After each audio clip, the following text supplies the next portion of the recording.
L'État sioniste, partie 2. Pendant une courte période, Der Yassin résolut le problème des sionistes. La partition de la Palestine avait été finalisée par le recours à la force. En même temps, cet événement révéla aux Arabes, si pas encore à l'Occident, la nature de l'abîme auquel même le terrorisme, tel que mentionné par le Dr Weizmann à partir du 9 avril 1948, l'Occident lui-même se retrouva au bord de cet abîme creusé par les actes de 2 générations de politiciens. Ainsi, la situation changea-t-elle complètement entre le 19 mars 1948, quand le gouvernement américain décida que la partition était inapplicable et renversa sa politique, et le 9 avril 1948, quand le terrorisme rendit effective la partition, le docteur Weizmann devait toujours être hanté par ses peurs. Mais maintenant que le territoire prévu pour établir l'État juif avait été nettoyé, il ne voulait pas ou ne pouvait pas quitter cet abîme. L'objectif était désormais de déclencher un second renversement de la politique américaine, d'obtenir une reconnaissance de ce qui avait été réalisé au moyen du terrorisme. Et à cette fin, le Dr Weizmann, une fois de plus, investit toute son énergie. Au moment du premier renversement de la politique américaine, il avait été convoqué d'urgence à Lac Success depuis Londres par courrier, télégramme et téléphone. Et le jour précédant l'annonce officielle de ce renversement, il s'entretenait à nouveau à huis clos avec le président Truman. Alors que les jours passaient et que les nouvelles de Der Yassin apparaissaient brièvement dans les médias, il œuvra infatigablement à sa tâche suprême, obtenir la reconnaissance de l'État juif mis en place par les terroristes à Der Yassin. L'énergie déployée par M. Dr Weizmann était extraordinaire. Il assiégea à lui tout seul toutes les Nations Unies. Bien sûr, il était reçu partout comme le représentant d'un nouveau type de superpuissance mondiale. Par exemple, il entretenait des relations étroites avec les délégués de l'Uruguay et du Guatemala, qu'il appelait les vaillants et fidèles défenseurs du sionisme, ainsi qu'avec le secrétaire général des Nations Unies, qui à l'époque était un certain monsieur Trygve Lie, un Auvergnat. À la mi-avril, alors que la vague de Der Yassin lui montrait jusqu'au cou, l'Assemblée générale des Nations Unies se réunit. Clairement, le vote américain allait être décisif, et le Dr Weizmann fait remarquer qu'il commençait à être préoccupé par la perspective de reconnaissance de l'État juif par l'Amérique. En d'autres termes, la politique américaine, élaborée via le processus constitutionnel d'échange entre le chef de l'exécutif et les membres compétents de son cabinet, allait être encore une fois renversée sur la demande de Chaim Weizmann. À nouveau, les dates ont une grande importance.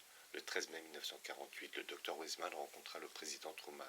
La course à la candidature pour la présidence se profilait, suivie des élections présidentielles quelques mois plus tard. C'était donc le moment idéal pour exercer une pression irrésistible. Le Dr Weizmann informa le président Truman que le mandat britannique prendrait fin le 15 mai et qu'un gouvernement provisoire reprendrait la gestion de l'État juif. Il insista pour que les États-Unis le reconnaissent rapidement, ce que le président s'empara de faire avec zèle. Le 14 mai, heure palestinienne, les sionistes de Tel Aviv proclamaient la création de leur nouvel État. Quelques minutes plus tard, une information officieuse atteignait le Lac Success, affirmant que le président Truman l'avait reconnu. Les délégués américains, qui n'avaient pas été informés, étaient incrédules, mais après de nombreuses hésitations, ils prirent contact avec la Maison-Blanche et en reçurent les instructions du Dr Weizmann transmises par l'intermédiaire du président. Le Dr Weizmann se rendit immédiatement à Washington en tant que président du nouvel État, et le président Truman accueillit son invité, annonçant par la suite que le moment de la reconnaissance fut, entre guillemets, le moment de sa vie dont il est le plus fier. 8 ans plus tard, le président Truman décrivit dans ses mémoires les circonstances qui amènèrent le moment de sa vie dont il est le plus fier, et il semble approprié de citer ici son compte-rendu, décrivant la période de 6 mois depuis le vote de la partition en novembre 1947 jusqu'à la reconnaissance en avril 1948. Il écrit, ouvrez les guillemets, le docteur Chaim Weizmann me rendit visite le 19 novembre et quelques jours plus tard, je reçus une lettre de sa part. Ensuite, M. Truman cite cette lettre, datée du 27 novembre. Dans celle-ci, le Dr Weizmann fait référence à des rumeurs selon lesquelles les hommes ont exercé des pressions excessives et abusives sur certaines délégations. des Nations Unies. Et parlant en son nom, il déclara que ces accusations n'ont aucun fondement. M. Truman commente: les faits prouvent que non seulement il y avait des pressions autour des Nations Unies, sans pareil à tout ce qui s'était jamais vu auparavant, mais encore la Maison-Blanche subissait-elle aussi un harcèlement incessant. Je pense n'avoir jamais vu autant de pression et de propagande ciblant la Maison-Blanche qu'à cette époque-là. L'opiniâtreté de certains dirigeants extrémistes du sionisme, animés par des desseins politiciens et proférant des menaces politiques, me perturbait et méritait. Certains suggéraient même que nous exercions des pressions sur des nations souveraines afin qu'elles aillent dans le sens d'un vote favorable à l'Assemblée générale des Nations unies. Les menaces politiques mentionnées dans cet extrait font manifestement référence à la campagne pour la réélection de M. Truman qui approchait. C'est la seule interprétation raisonnable de ce passage. M. Truman, selon le Dr Wiseman, promit durant l'entretien du 19 novembre de contacter immédiatement la délégation américaine et ensuite le vote américain fut donné le 29 novembre, soutenant la recommandation d'une partition de la Palestine. Ainsi, la colère du président Truman, telle que mentionnée dans son écrit de 1956 concernant les méthodes employées, ne retarda aucunement le moment auquel il leur céda en 1947. Si cela n'avait pas été rendu évident, le lecteur de ses mémoires pourrait en retirer une interprétation différente. M. Truman, en 1956, nota les conséquences de la solution, la recommandation d'une partition qui soutient en novembre 1947. Ouvrez les guillemets, chaque jour de nouveaux actes de violence en Terre Sainte étaient rapportés. Il remarque également que sa capitulation de novembre et le déni du Dr Wiseman concernant une possession excessive n'eurent aucun effet au cours des mois qui suivirent. La pression juive sur la Maison-Blanche ne diminua pas au cours des jours suivant le vote des Nations Unies pour la partition. Des individus et des groupes me demandaient généralement sur un ton plutôt querelleur et passionné d'arrêter les Arabes, de faire cesser le soutien britannique aux Arabes, de mobiliser des soldats américains, de faire ceci, cela et son contraire. Ceci illustre la description d'Israéli concernant le monde, dirigé par des personnages très différents de ce que peuvent imaginer ceux qui ne sont pas dans les coulisses. Le président chercha refuge dans l'isolement. Ouvrez les guillemets, comme la pression augmentait, il me sembla nécessaire de donner des directives selon lesquelles je ne souhaitais plus être approché par aucun porte-parole de la cause extrémiste sioniste. Je me sentais tellement déstabilisé que je refusais de rencontrer le Dr Wiseman qui était revenu aux États-Unis et avait demandé à s'entretenir avec moi. En 1956, M. Truman considérait manifestement le rapport d'un entretien avec le Dr Wiseman contre une mesure tellement drastique qu'elle méritait d'être consignée dans les annales. Il reçut ensuite la visite le 13 mars 1948 d'un ancien associé juif qui était profondément touché par les souffrances subies par le peuple juif au-delà de nos frontières. Cette visite eut lieu moins d'un mois avant le massacre de Deir Yassin et qui l'implora de recevoir le Dr Wiseman, ce que le président Truman fit immédiatement le 18 mars. C'était le jour qui précédait l'annulation du soutien américain à la recommandation de partition, le 19 mars. M. Truman raconte que lorsque le Dr Wiseman le quitta le 18 mars, ouvrez les guillemets, je sentis qu'il avait parfaitement compris ma politique et je pensais savoir ce qu'il voulait. M. Truman ne fait pas mention des semaines sanguinaires qui suivirent. Il ne mentionne pas le Deir Yassin, sauf par une déclaration indirecte comme quoi les spécialistes du Proche-Orient au sein du département d'État étaient presque tous sans exception hostiles à l'idée d'un État juif. Je suis désolé de dire que certains d'entre eux versaient également dans l'antisémitisme. Son récit reprend son cours 2 mois plus tard, le 14 mai, après le Deir Yassin et son bain de sang, en déclarant, ouvrez les guillemets, la partition ne se déroulait pas exactement de la manière pacifique que j'avais espéré. Mais le fait que les Juifs contrôlaient le territoire où vivait leur peuple, maintenant que les Juifs étaient prêts à proclamer l'État d'Israël, je décidai de réagir immédiatement et de déclarer la reconnaissance américaine de cette nouvelle nation. Environ 30 minutes plus tard, exactement 11 minutes après que l'État d'Israël eut été proclamé, Charlie Ross, mon attaché de presse, annonça aux médias de la reconnaissance de facto du gouvernement provisoire israélien par les États-Unis. On me rapporta que pour certains cadres du département d'État, cette nouvelle fut une vraie surprise. Dans ses mémoires, M. Truman ne rappelle pas sa déclaration de 1948 selon laquelle ce fut le moment de sa vie dont il est le plus fier. Il n'explique pas non plus pourquoi il éprouva ce sentiment. Après de nombreux mois de pression et de menaces politiques subies par une Maison Blanche assiégée, à tel point qu'il avait été à un moment donné obligé de se dédire, ne serait-ce que pendant une période brève. Même devant le docteur Weisman, pour les besoins de ce récit, il sort désormais quasiment de l'histoire et il remplit son rôle. Il fut élu président 6 mois après son moment le plus glorieux, et à l'heure où ce livre est rédigé, il semble prêt à vivre 20 ans de plus. Homme sémillant, mais quelque peu exubérant, sur lequel les conséquences des actes auxquels son nom est associé semblent avoir eu aussi peu d'effet que la furie d'un cyclone océanique sur un bouchon qui flotte.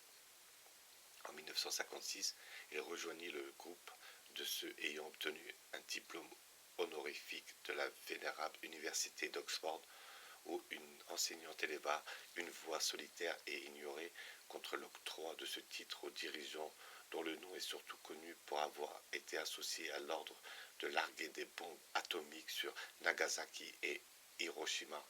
Après que le président Truman eut fièrement reconnu ce qu'il avait été fait en Palestine en novembre 1947 et mai 1948, les discours aux Nations Unies devinrent insignifiantes et le Dr Weizmann, qui dans sa lettre du 27 novembre 1947 adressée au président Truman avait énergiquement nié le recours à une pression excessive, se remit à l'ouvrage pour obtenir d'autres reconnaissances afin que la question ne fasse plus débat. Il a appris qu'à Londres, M. Bevin, faisant pression sur les dominions britanniques afin qu'ils refusent la reconnaissance, et il montra immédiatement qu'il était le plus grand expert pour ce qui est d'exercer la pression. D'un point de vue historique, ce moment fut capital, parce qu'il montra pour la première fois que le sionisme, qui avait si profondément divisé la communauté juive, avait divisé l'Empire britannique. Le Commonwealth, ce qu'aucune menace de guerre ou danger n'avait jamais accompli. Ouvrez les guillemets, la pression irrésistible exercée sur la politique internationale l'accomplit habilement. Tout à coup, Sion révéla sur sa suprématie dans ses capitales aussi éloignées de la scène centrale qu'Ottawa, Canberra, le Cap ou Wellington.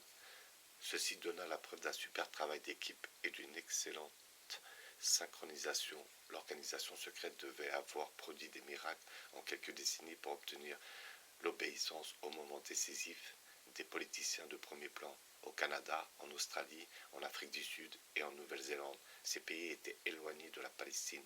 Ils n'avaient aucun intérêt à semer les germes d'une nouvelle guerre mondiale au Moyen-Orient. Leur proportion de juifs était faible, pourtant leur soumission fut instantanée. La puissance mondiale était en action. L'importante signification de ce qui se produit pourrait nécessiter une explication dans les lecteurs non britanniques. Les liens entre la Grande-Bretagne et les nations d'outre-mer qui en dépendent bien qu'intangibles et ne reposant sur aucune contrainte avaient fait preuve dans les situations de crise d'une force mystérieuse aux yeux des profanes. Une anecdote pourrait illustrer. Le général de brigade néo-zélandais George Clifton rapporte que lorsqu'il fut capturé en 1941 dans le Sahara occidental, il fut présenté au maréchal Rommel, qui demanda « Oui, mais pourquoi vous, les Néo-Zélandais, combattez-vous? Il s'agit d'une guerre européenne, pas de la vôtre. Êtes-vous ici pour le divertissement ?» Le général de brigade Clifton fut perplexe à l'idée d'expliquer quelque chose qui lui semblait tellement naturel, réalisant qu'il était tout à fait sérieux et sincère dans son questionnement, et n'ayant jamais essayé auparavant de mettre des mots sur ce qui, pour nous, était une évidence, c'est-à-dire que si la Grande-Bretagne combattait, alors nous combattions aussi. Je levai la main, les doigts joints, et dis « Nous sommes unis. Si vous attaquez l'Angleterre, vous attaquez aussi la Nouvelle-Zélande et l'Australie et le Canada aussi. Le Commonwealth britannique combat ensemble. » Cela était vrai, eu égard aux individus, mais ce n'était plus vrai eu égard aux politiciens de premier plan.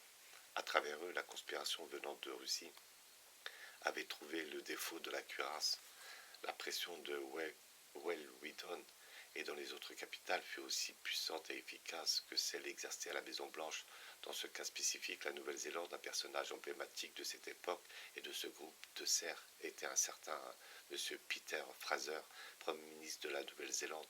Nul n'aurait pu avoir moins de raisons d'haïr, ou même de savoir quoi que ce soit sur les Arabes, mais il était leur ennemi implacable, parce qu'il était devenu, pour une raison ou pour une autre, un esclave de plus du sionisme.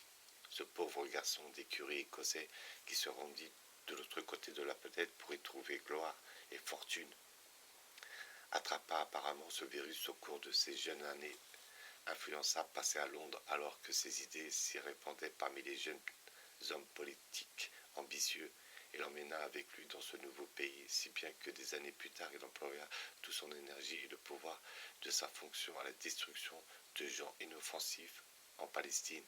Lorsqu'il mourut en 1950, un journal sioniste écrivait à son propos, ouvrez les guillemets, c'était un sioniste convaincu. Il était très occupé par la direction de la délégation de son pays aux Nations Unies lors de l'Assemblée générale à Paris, mais il accorda beaucoup de temps et d'attention aux problèmes de la Palestine, assistant chaque jour aux réunions du comité politique. Lorsque la question palestinienne était abordée, il ne quitta pas un instant la salle, aucun détail lui échappa. C'était le seul Premier ministre au sein du comité. Il la quitta dès que le dossier palestinien fut bouclé. À plusieurs reprises, Peter Fraser se retrouva à voter contre le Royaume-Uni, mais cela lui était égal. Il resta un ami jusqu'à son dernier jour.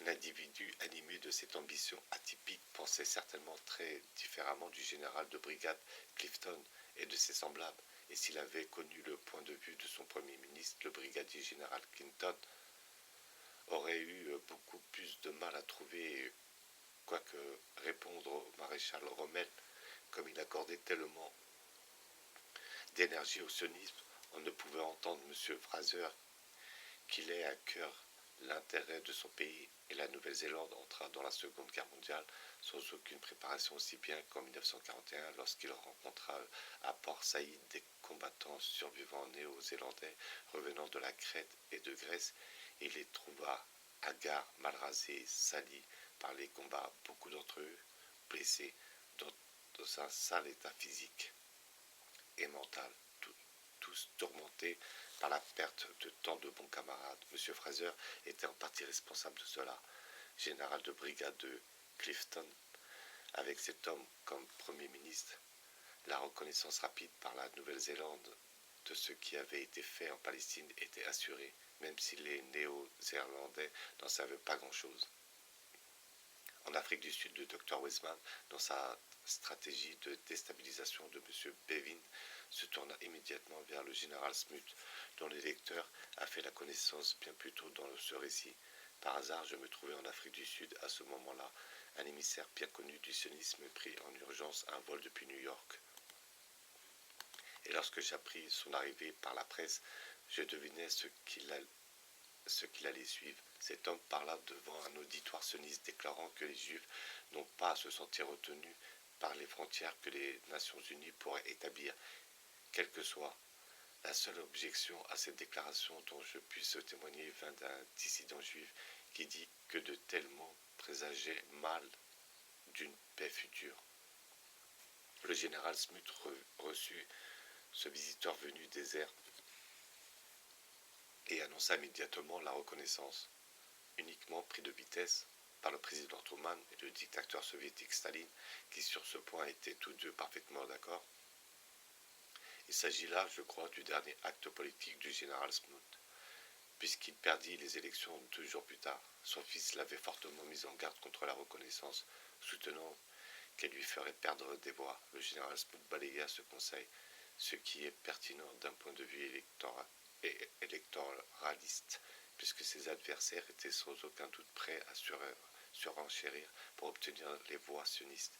Il n'y avait pas d'électeurs arabes en Afrique du Sud.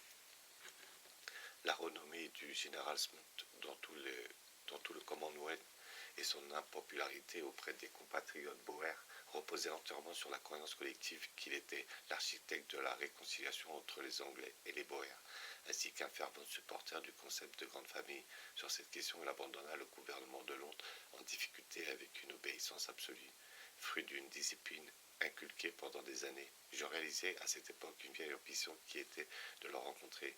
Il atteignait alors la fin de sa vie et quitte désormais lui aussi ce récit. Mais avant de mourir, à l'instar du docteur Westman, il avait vu l'abîme qu'il avait aidé à creuser au cours du problème palestinien, dit-il à son fils plus tard au cours de cette année 1948, ouvrez les guillemets, se trouve une tragédie qui est à notre porte. Il n'est pas étonnant que la Grande-Bretagne soit écœurée et fatiguée par toutes ces affaires. L'échec en Palestine ne sera pas seulement un échec britannique. D'autres nations ont également joué un rôle, y compris l'Amérique, et elles ont aussi échoué. La Palestine représente l'un des grands problèmes de notre monde et peut avoir d'immenses conséquences sur l'avenir de celui-ci. Nous avons pensé laisser les Arabes et les Juifs se battre entre eux, mais nous ne pouvons pas faire cela. Le pouvoir est en marche et la Palestine se trouve sur sa route. Il parla ainsi en privé, mais pas en public. Apparemment, les politiciens, comme les clowns au cirque, sentent qu'ils doivent toujours porter leur masque au public, à l'instar de M. Truman qui fit sans tarder ce que le docteur Weizmann lui ordonnait. Et en 1949, devant un auditoire sioniste, il déclara même qu'il était heureux d'avoir contribué au cours de ma vie à au moins une chose qui est réussie. La retraite par rapport à Londres se changea en débâcle. Le docteur Weizmann raconte que le représentant de la Nouvelle-Zélande, Sir Karl Perensen, obtint alors le soutien de l'Australie. Et rapidement, les politiciens canadiens de premier plan lui emboîtèrent le pas. Lorsque les dominions britanniques suivirent M. Truman et le généralissime Staline, les États plus petits se hâtèrent d'accord leur reconnaissance et ils ne pouvaient refuser d'avance là où les grands s'étaient pressés. Et ainsi l'État juif se concrétisa-t-il de facto. Son acte fondateur était le massacre de Der Yassin. Bien qu'il en devint le président, il s'agit en vérité du moment où le docteur Chaim Weizmann se retire de la scène après 50 ans d'une activité essentiellement conspiratrice qui inclut la capitulation de tous les dirigeants occidentaux et laissa la tragédie comme un enfant abandonné sur le pas de la porte de la communauté occidentale. Je ne saurais guère où trouver une existence aussi fascinante, et un autre écrivain pourrait même la décrire en termes héroïques. À mes yeux, elle semble avoir été orientée à des fins destructrices, et le docteur Weizmann, dont la mort était proche lorsqu'il atteignit la victoire, découvrit que celle-ci était une coupe d'amertume, peut-être même une coupe mortelle. En tout cas, sans juger ainsi. D'après son livre, dont la dernière partie est la plus passionnante, il fut publié en 1949, de sorte que l'auteur aurait pu au moins mener son récit jusqu'au point maintenant atteint par celui-ci. Il ne le fit pas et termina son récit en 1947. Pourquoi fit-il ce choix? Je pense que la réponse est évidente. En 1946, il avait averti l'organisation sioniste mondiale contre la terreur, avait décrit l'abîme auquel le mal ancien menait inévitablement et avait été remercié en conséquence. Puis il était devenu président du nouvel État mis en place grâce à la terreur.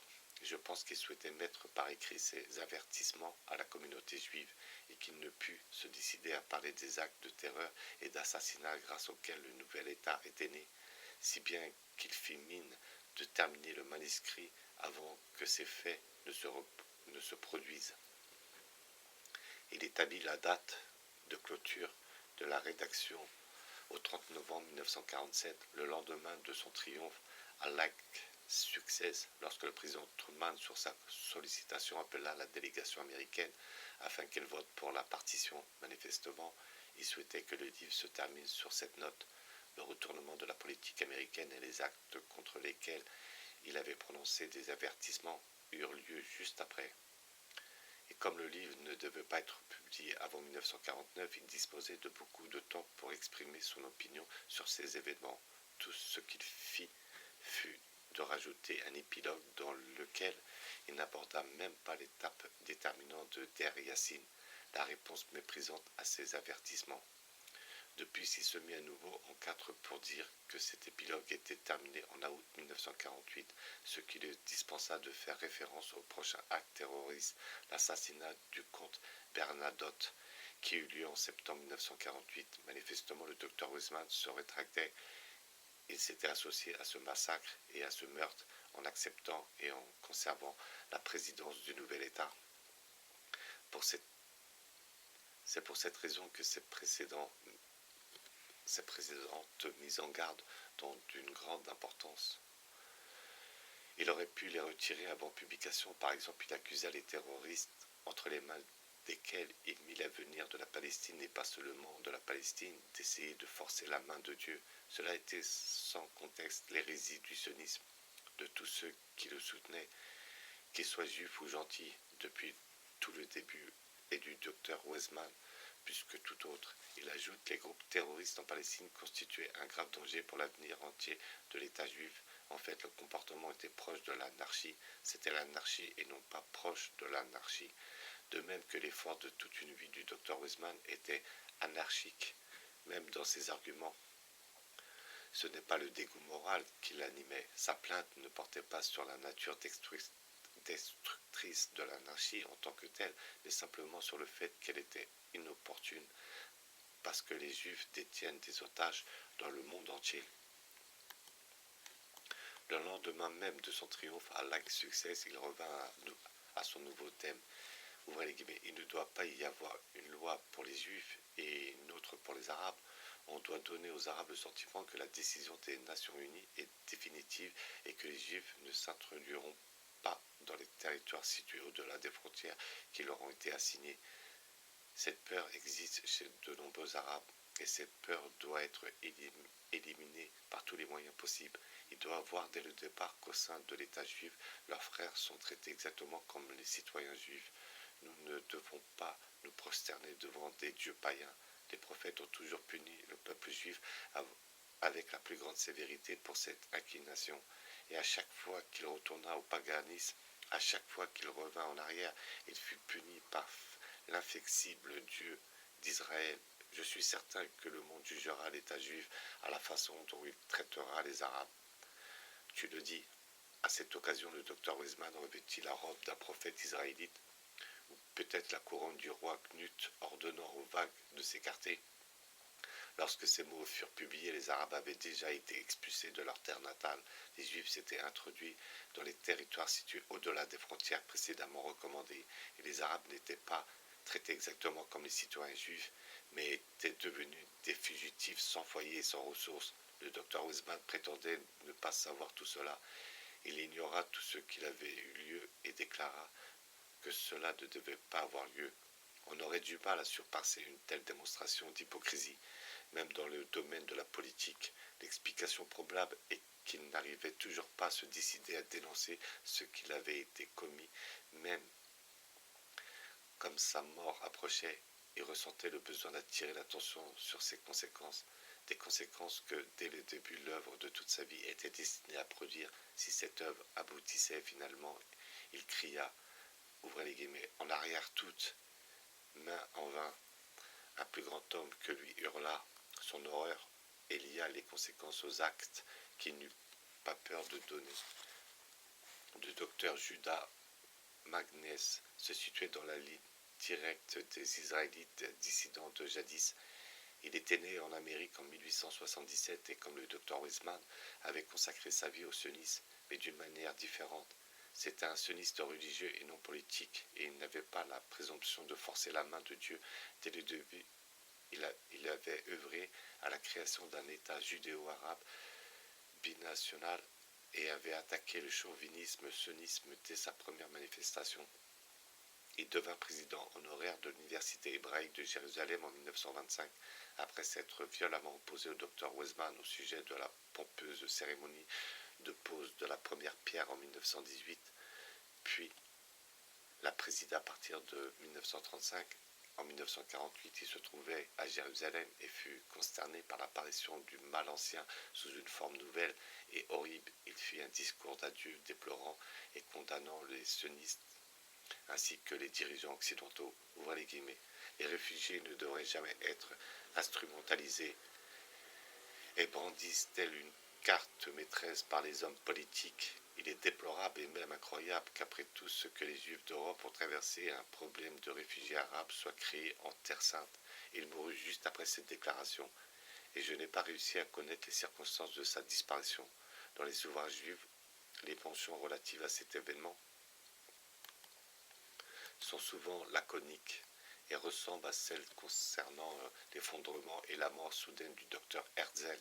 Par exemple, une de ces allusions dans la préface du livre écrit par le rabbin Elmer Berger en 1951 dit qu'il est mort d'une crise cardiaque.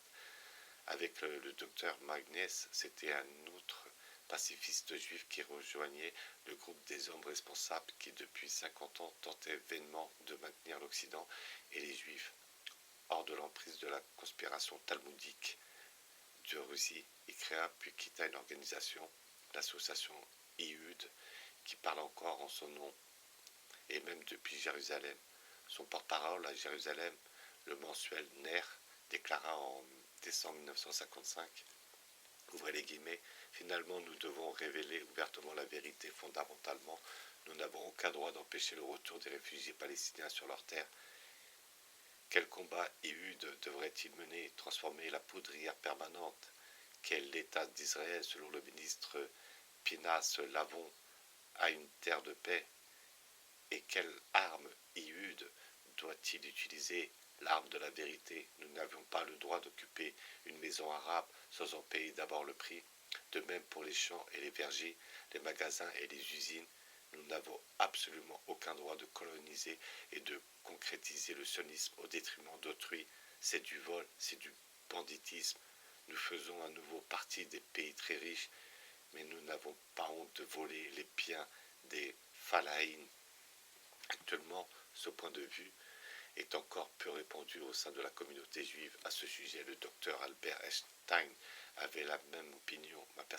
Ma perception de la nature profonde du judaïsme est incompatible avec la notion d'un État juif entouré de frontières, d'une armée et de quantité de pouvoirs temporels, même s'ils sont limités. J'ai peur des dégâts internes que le judaïsme devra endurer. 1950.